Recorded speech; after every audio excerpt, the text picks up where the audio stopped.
بھائی نماز ایک لذت ہے، نماز ایک حسن ہے۔ پتہ ہے بہت سارے لوگ بے چین کیوں ہیں؟ نماز وجود کی ضرورت ہے۔ جب لوگ نماز نہیں نہ پڑھتے، اللہ تعالیٰ نے وجود کے اندر روٹی کی خواہش رکھی ہے، پانی کی خواہش رکھی ہے، نیند کی خواہش رکھی ہے، تو جس کو رب نے پیدا کیا اس کے وجود میں عبادت کی جگہ بھی رکھی ہے۔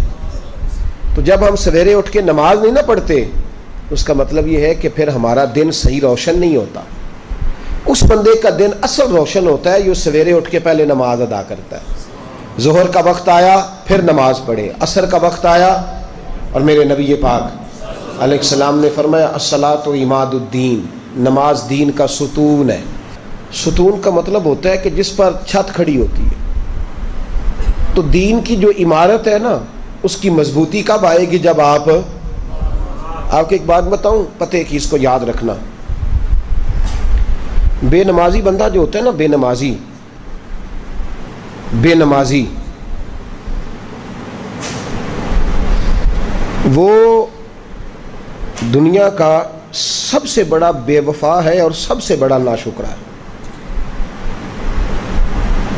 آپ اگر بے نمازی سے وفا کی توقع کریں یا شکر کی توقع کریں کہ وہ کسی کا ساتھ دے گا، تو یہ زیادتی ہے۔ بڑی ٹھنڈی رات ہے اور بہت بڑی بات میں نے چھیڑ دی ہے۔ سب سے بڑا بے وفا اور ناشکرا بے نمازی ہے، اس لیے کہ جس نے رب کے ساتھ ہی وفا نہیں کی، جس نے ساری نعمتیں دینے والوں کا شکر ادا نہیں کیا، تو وہ تیرا میرا کیسے کرے گا؟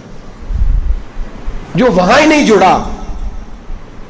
صحابہ کہا کرتے تھے کہ یا اللہ جنت میں بھی نماز کی توفیق دینا، وہاں بھی دل نہیں لگے گا۔ میرے رسول پاک نے فرمایا اللہ تعالیٰ نے کوہ طور پر نور کی ایک تجلی ڈالی جس سے حضرت موسیٰ بے ہوش ہوئے۔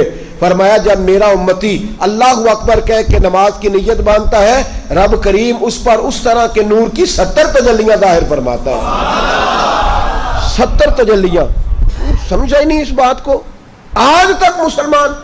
آپ یقین کریں جب اعلیٰ مقاصد کی بات ہوتی ہے تو میں ڈر جاتا ہوں۔ میں کہتا ہوں میں اس قوم سے کیا کہوں کہ جہاد کرنا ہے، افغانستان کے بچوں کو بچانا ہے جو ابھی تک نمازی نہیں ہو سکی، جس سے آج تک ہم نماز کی پابندی نہیں کرا سکے، وہ قوم دین کا بول بالا کرے گی۔ اب تو شرم آتی ہے کہتے ہوئے کہ نماز پڑھا کرو، شرم آتی ہے یہ لفظ ادا کرتے کہ ہماری ساری زندگیاں گزر گئیں، ہم ایک نماز نہیں پڑھوا سکے۔ ایک بات اور یاد رکھنا، جو مجھ سے زیادہ پیار کرنے والے لوگ ہیں، میرے قریب رہنے والے، اگر میں نے کسی سے نماز کا پوچھنا چھوڑ دیا ہے نا، تو اس کا مطلب یہ ہے کہ میں سخت اس شخص سے بیزار ہو گیا ہوں۔ اب میں پوچھتا ہی نہیں اس سے۔ کتنا کو بندہ پوچھے؟ جب بہت سارے کام کوئی بندہ چھوڑ جاتا ہے نا، وہ حضرت رومی فرمایا کرتے تھے جب تیرا کوئی محبوب تجھ پہ غصہ کرنا چھوڑ جائے تو پھر سمجھ لینا تیرا اس کا تعلق کمزور ہو گیا۔ جب وہ تیرے اوپر جتنا زیادہ جلال کرتا ہے، اس کا مطلب ہے کہ اس کا تجھ سے پیار اتنا ہی زیادہ ہے۔ اور جس دن وہ کہہ جائے نا نہیں اس نے نہیں سمجھنا، وہ چپ کر جائے، تو اس دن سمجھ لے کہ تو ناکام ہو گیا، تو محبت میں ہار گیا، خدا را۔ نماز تو حسن ہے دین کا۔ تو کیسے سویا رہتا ہے جب اذان ہو جاتی ہے؟ تجھے کیسے خیال نہیں آتا جب تجھے مسجد؟ تو بتا تو صحیح، اللہ کی دھرتی پہ رہ کے، اس کے آسمان کے نیچے اس کی روٹی کھا کے، پھر وہ جب سزا دیتا ہے نا تو پھر کروڑوں روپیہ دراز میں پڑا ہوتا ہے، پر مالک کہتا ہے بس سوائے دوائی کے کوئی شے نہیں تجھے کھانے دوں گا، کھا کے دکھا، کر جرت، کر ہمت۔ اس وقت خیال آتا ہے پھر لوگ اللہ تعالیٰ معاف کرے ہسپتال کے بیڈ پہ نجتے باندھ کے لیٹے ہوئے۔ کیا مطلب ہوا؟ جب تیرے پاس موقع تھا، جب تیرے پاس وقت تھا، تب تو نے کیوں نہیں پڑھی؟ بے نمازی اتنا بڑا ظالم ہے کہ وہ اللہ تبارک و تعالیٰ کی ساری نعمتیں کھاتا جاتا ہے، ہڑپ کرتا جاتا ہے، اور اس کے حکم کی پیروی نہیں کرتا۔ اس زیادتی سے باہر نکلے۔ اللہ فرماتے ہیں وَمَا خَلَقْتُ الْجِنَّ وَالْإِنسَ إِلَّا لِيَعْبُدُونَ، میں نے جن اور انسان اپنی عبادت کے لیے پیدا کیے۔ اور جب تو عبادت ہی نہ کرے، پیدا کس لیے کیا؟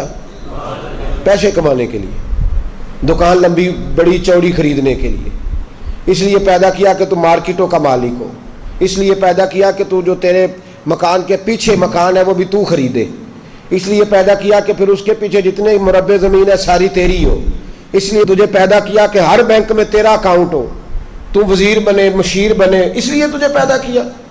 الا لیعبدون، فرمایا میں نے تمہیں اپنی، اور اگر تو عبادت نہیں کرے گا تو میں تو پہلے ہی بے نیاز ہوں۔ وہ کہتا ہے میں تو پہلے ہی اللہ الصمد ہوں، تو ٹھیک ہے تو نے نہیں عبادت کی تو جہنم بھی بنی ہوئی ہے۔ پھر کو بندہ کہ یہ رحمت الہی کے خلاف ہے تو میں پوچھتا ہوں تیرے اندر رحمت کہاں گئی؟ نبی پاک صلی اللہ علیہ وسلم کی خدمت عالی مرتبت میں ایک شخص نے آ کے شکایت کی کہ یا رسول اللہ میرا اونٹ ہے مجھے بیٹھنے نہیں دیتا، گرا دیتا ہے۔ تو نبی پاک صلی اللہ علیہ وسلم نے اونٹ سے پوچھا کہ تیرا مالک ہے تو بیٹھنے کیوں نہیں دیتا؟ کہنے لگا یا رسول اللہ یہ عشاء کی نماز نہیں پڑھتا تو مجھے ڈر آتا ہے کہیں میرے اوپر بیٹھا ہو تو اس پر عذاب نہ نازل ہو جائے، آپ اسے کہیں اپنی نماز صحیح کریں، کہیں اس کی وجہ سے میں بھی۔ تو اگر اونٹ ڈرتا ہے تو ابا کیوں نہیں ڈرتا کہ بچے کی وجہ سے عذاب نہ نازل ہو جائے؟ وہ شوہر کیوں نہیں ڈرتا جس کی بیوی نہیں پڑتی؟ وہ لوگ کیوں نہیں توجہ کرتے؟ خیال ہی کوئی نہیں۔ اللہ بڑا کریم ہے، تو پہلے اپنا کرم بتا لا۔